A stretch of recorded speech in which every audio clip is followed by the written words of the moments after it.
On October 8, 2009, Darren Jamison, his wife Sherilynn, and their two children Madyson, age 8, and Clayton, age 4, were driving through Latimer County, Oklahoma.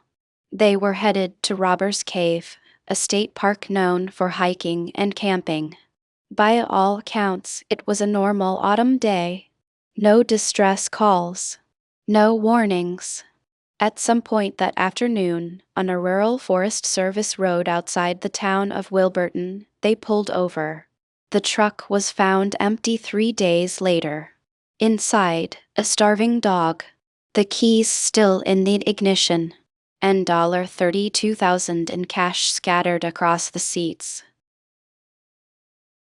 The Oklahoma State Bureau of Investigation moved quickly. Missing persons cases with young children trigger immediate protocols. Dogs were brought in. Search teams combed the forest for days. But the family had left almost no trail. Investigators began to focus on what was in the truck, the cash, the dog's condition, the location itself. Theories emerged. Some whispered about drug activity. Why else carry that much money? Court documents surfaced. A prior incident involving Darren and allegations of involvement in a methamphetamine operation. The narrative hardened in the local press. The story became family fleeing something or someone, went into the woods and never came back. But then came the photograph. Days before the disappearance, Sherilynn had taken a picture of her family. It was a selfie of sorts, casual, at home. All 4 of them smiling. Except when forensic analysis examined the metadata, the timestamp told a different story. The image was modified. The date had been changed. Not by days, by exactly 24 hours, synced to the precise moment they would vanish. Investigators wrestled with what this meant. Had Sherilynn altered it intentionally, creating a false alibi? Or was someone else manipulating evidence after the fact? The family's pastor suggested something darker, demonic possession. A survivalist blog claimed coordinated abduction.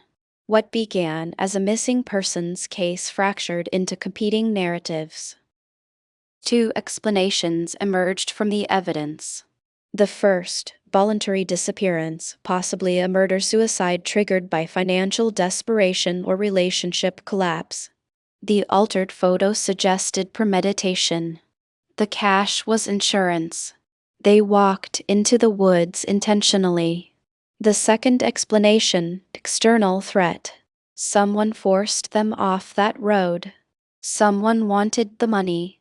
Someone needed them gone, and the photo tampering was misdirection evidence planted to confuse investigators and turn suspicion inward. Neither explanation fit the evidence cleanly. Volunteer searchers found nothing. No bodies. No clothing. No remains. Just the truck, the dog, and questions that contradicted each other. That photograph sits in the case file still. A family smiling, their image fractured by a timestamp that shouldn't exist. We can construct reasons for everything except why someone would alter a clock to point at the exact hour of vanishing. What makes the Jamison family unsettling is not that we lack suspects. It's that we lack a coherent story. The forest kept them. The forest keeps the answer. And that image, corrupted and wrong, may be the closest we ever get to understanding what happened in rural Oklahoma on that October afternoon.